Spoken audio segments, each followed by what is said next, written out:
Mas eu gostaria que o senhor alinhavasse isso aí, da proclamação da República até os episódios de 64, onde se fala tanto no chamado golpe militar, no governo militar, no período ditatorial, quando nós sabemos que tudo isso acabou sendo protagonizado pelo próprio Congresso Nacional, que chamou as Forças Armadas, né, no momento em que o país estava à beira do abismo, se não já no abismo. Então, eu gostaria que o senhor fizesse essa evolução histórica de forma sucinta. Olha, Paulo, o que acontece? Eu falei aqui no começo a questão da defesa da pátria, né? Então, a pátria ela tem que ser defendida, às vezes das ameaças externas e das vezes dela mesma. O Exército, no século XX, ele enfrentou por 3 vezes a tentativa do movimento comunista internacional de se assenhorar e implantar aqui no país um regime que não era o que nós desejávamos. Então, o Exército foi claramente o instrumento da nação para impedir que a nação fosse comunizada. Foi isso que ocorreu. Tivemos 20 anos de governos, digamos, autoritários, porque qualificar de ditadura eu acho forte, né? E ouso aqui dizer que as mesmas pessoas que chamam os presidentes militares de ditadores chamam Fidel Castro de presidente. Então, eu acho complicado isso. E digo que a verdade histórica sobre os fatos ocorridos naquele período só virão a fundo mesmo quando todos os atores tiverem desaparecido. E aí os historiadores puderem se debruçar sobre isso de forma isenta. Eu lhe pergunto, em algum momento as Forças Armadas legislou em causa própria? Jamais.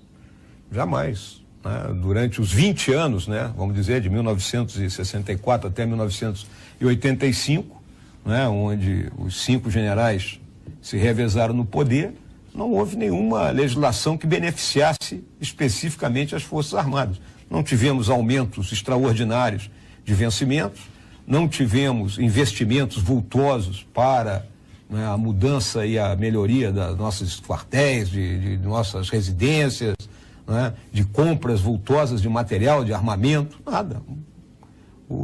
Durante todo aquele período, o governo estava muito mais voltado para as necessidades da nação como um todo do que as necessidades particulares de suas Forças Armadas. Comandante Mourão, se houver o clamor da população por intervenção militar no país, o Exército vai atender? O Exército vai cumprir a missão constitucional, muito claro. Vamos garantir a lei e a ordem e garantir os poderes constitucionais, ou seja, garantir que a nação funcione.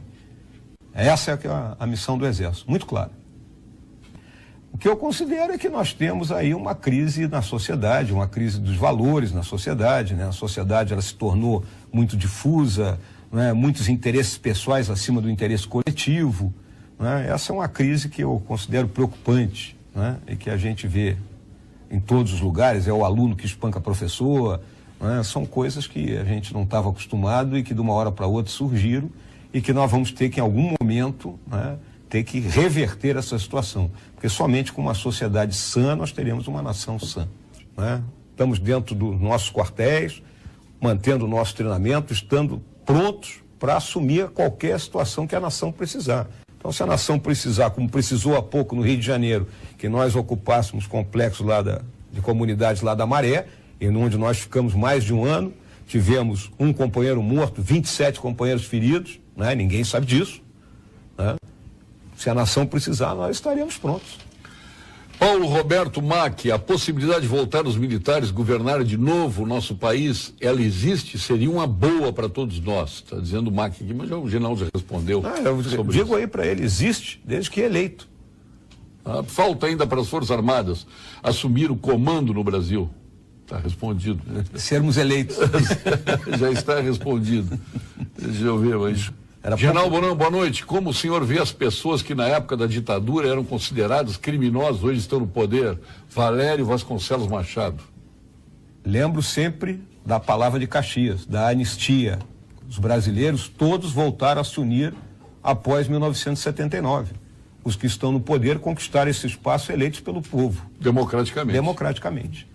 Boa noite, Paulo. Na opinião do general, o que deve ser realizado para minimizar estes fatores para menor sofrimento à população e que medidas o Exército Brasileiro pode contribuir com a mudança que todos esperamos? Grande abraço, Jailson Amaral. Essa é uma pergunta, fazer uma dissertação, né? A realidade tem que haver um planejamento de modo que a gente consiga sair da crise econômica. Uma vez saindo da crise econômica, né? Vamos lembrar sempre, não sei se era o Clinton que era atribuída a frase, né? It's the economy, stupid. Né? Então, melhorando a economia, a política pode ser que consiga retornar ao seu curso normal. E o Exército, volta a falar, o Exército cumpre a missão constitucional.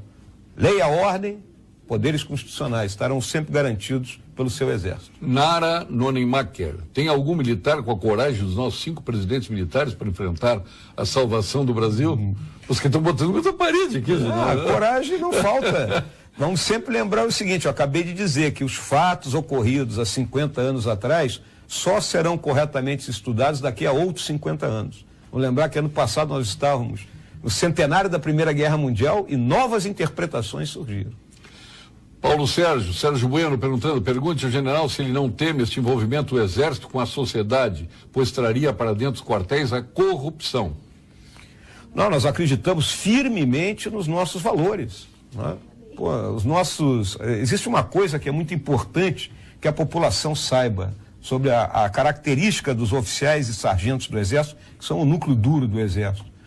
Né? No auge da nossa juventude, nós estamos lá dos 18 aos 22 anos, comendo, dormindo, subindo morro, descendo morro, então nós nos conhecemos profundamente. Isso cria uma identidade própria. Sobre o significado daquele seu pronunciamento dia 25 de agosto do ano passado, que eu lá estava, lá no Regimento de Cavalaria, aqui em Porto Alegre.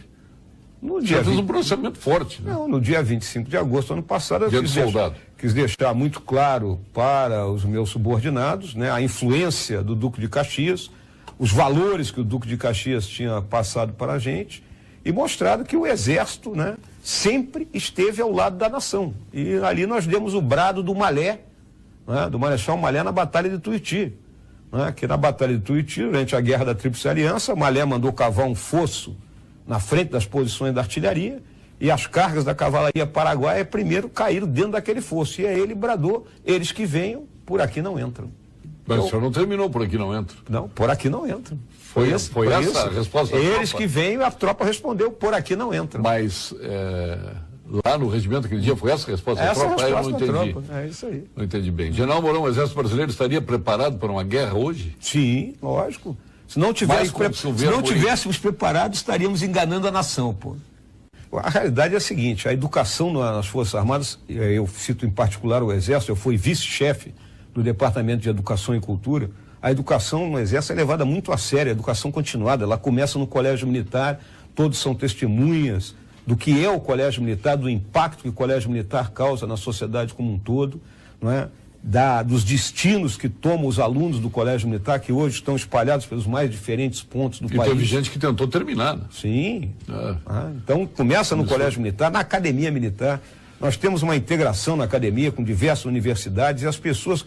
Existe sempre aquela visão de que o militar é um ser truculento, não é, autoritário, e quando há a convivência, chega-se à conclusão que as coisas não se passam dessa forma. E a educação é muito séria dentro do Exército, é educação continuada. Você não para de estudar nunca.